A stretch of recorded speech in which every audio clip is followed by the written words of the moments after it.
Bonjour et bienvenue dans Ma Maison le Mag. Aujourd'hui, nous allons parler serrure et sécurité avec Bernard Darmon. Bonjour. Bonjour.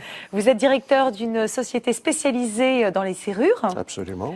Alors, j'aimerais faire avec vous un petit tour sur la question, un petit diagnostic en fin de compte d'une porte convenablement sécurisée. Alors, quels sont les points faibles justement d'une porte existante qu'on pourrait avoir chez soi? Alors, dès lors qu'on parle d'une porte à simple ventail, c'est-à-dire un battant, les points névralgiques de la porte, c'est-à-dire ceux qui sont attaquables par un cambrioleur, c'est la serrure, oui. Donc côté serrure, on va dire, côté pommelle, donc là où ça pivote, voilà, c'est ce qui permet de faire pivoter la porte, et éventuellement le point du bas et le point du haut. Mais disons, principalement le côté serrure et le côté pommelle. Et si la porte est à deux vantaux, c'est-à-dire une double porte, alors à ce moment-là, le point le plus névralgique, c'est le battement entre les deux portes, le milieu entre les deux point portes. Central. Voilà. Et alors, comment on peut remarquer ces défauts, je dirais? Disons qu'à partir du moment où on connaît les points névralgiques, donc les points qui sur la serrure, par exemple. Les points qui sont attaquables par un cambrioleur. Donc, pour les renforcer, de toute façon, il faut rajouter quelque chose en acier, donc ou une feuille de tôle, ou des cornières du côté pommelle, ou une barre de pivotement, mais de toute façon, on va toujours renforcer une porte avec de l'acier. Ça, c'est le premier élément. Le deuxième élément, bien entendu, c'est la qualité de la serrure. Et sur une porte, on va dire que, globalement, il faut mettre une serrure 3 points, c'est-à-dire une serrure qui ferme à la fois latérale, oui. Et puis à la fois en haut et à la fois en bas.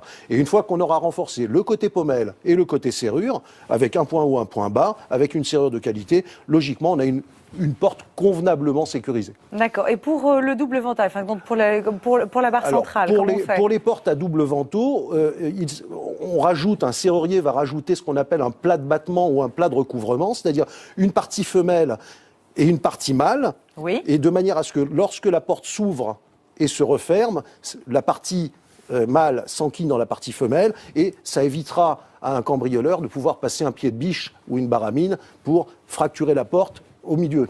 Tout à fait. Alors, combien ça coûte pour renforcer ces points ? Alors, combien ça coûte ? D'abord, tout dépend une porte et deux portes, c'est pas le même prix, bien entendu. On a aussi la solution de rajouter quelque chose à l'existant ou de déposer la porte et de mettre carrément une vraie porte blindée, totalement blindée. Donc, les prix peuvent varier. On va dire que pour un matériel, pour un rajout à l'existant. Voilà, par exemple, pour changer la serrure, arranger les pommelles, pour mettre une barre de pivotement pour que ça pivote bien, etc.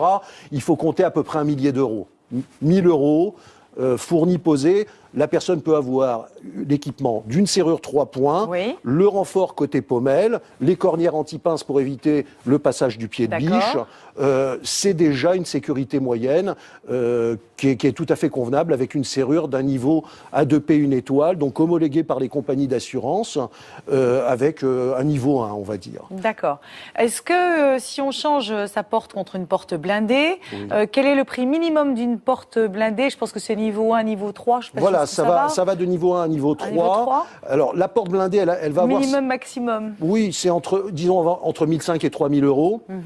Alors, il y a des niveaux au niveau de la sécurité, il y a également des niveaux au niveau de l'acoustique, de l'isolation. Oui. Donc ça, dès lors qu'on change la porte, on peut bénéficier de portes qui ont également des labels. Une meilleure acoustique. Une meilleure protection contre le bruit, une meilleure protection contre les intempéries, etc.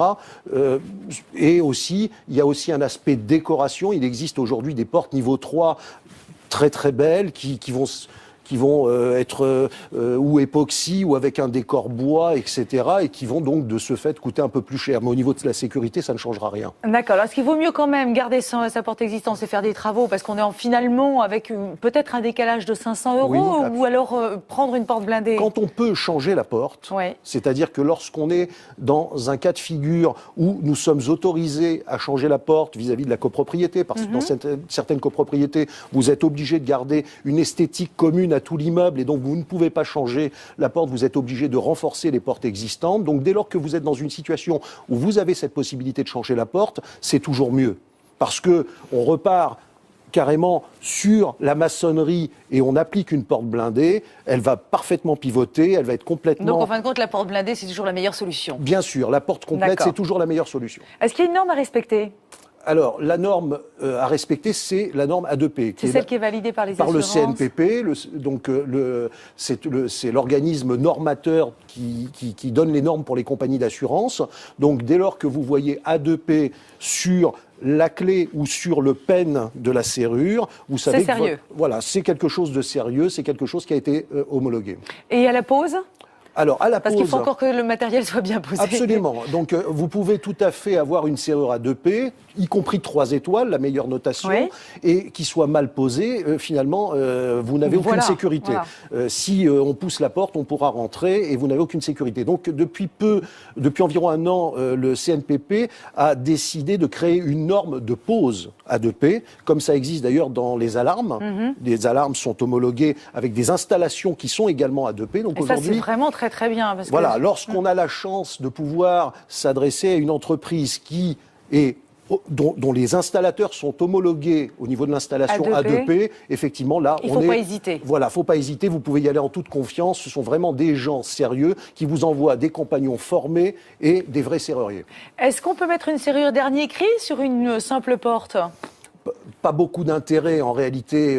Les serrures mécaniques, puisqu'une serrure mécanique, il existe plusieurs types de clés qui sont plus ou moins confortables. Moi, ce que je conseille, c'est une serrure à 2P avec des clés brevetées incopiables, de manière à ce que si vous laissez les clés à quelqu'un... Mais sur n'importe quelle porte, c'est pas... Parce que c'est quoi la sécurité d'une serrure ? Ça représente quoi dans l'ensemble, si on devait donner un pourcentage sur l'ensemble ? On va dire un tiers, 30% à peu près. 30%. Un tiers de la sécurité, c'est la serrure. Le reste, c'est véritablement le renfort de la porte. Donc il reste quand même 70%. Voilà, et c'est bien pour ça. Et c'est bien pour ça d'ailleurs qu'il faut faire appel à des serruriers professionnels. Généralement, moi je dis qu'il faut faire appel à un serrurier qui fait partie d'un vrai réseau, d'une marque connue et reconnue. Pourquoi ? Parce que, dès lors que la serrure ne fait que 30%, tout le reste, vous le comprenez bien, c'est du professionnalisme, c'est de la technicité. Ce sont des gens qui vont véritablement servir de conseil. Je voudrais que vous nous donniez un petit conseil juste sur les serrures des maisons. Oui. Très rapide. Alors, pour les maisons, il y a une autre problématique. D'abord, les portes sont parfois vitrées, etc. Il y a plusieurs portes. Il y a souvent la porte du portail, le garage, etc. Donc moi, ce que je dis, c'est qu'aujourd'hui, il est très simple de se procurer des systèmes où on a une ouverture centrale. C'est-à-dire qu'avec la porte de la maison, on peut ouvrir à la fois la porte du portail et la clé unique.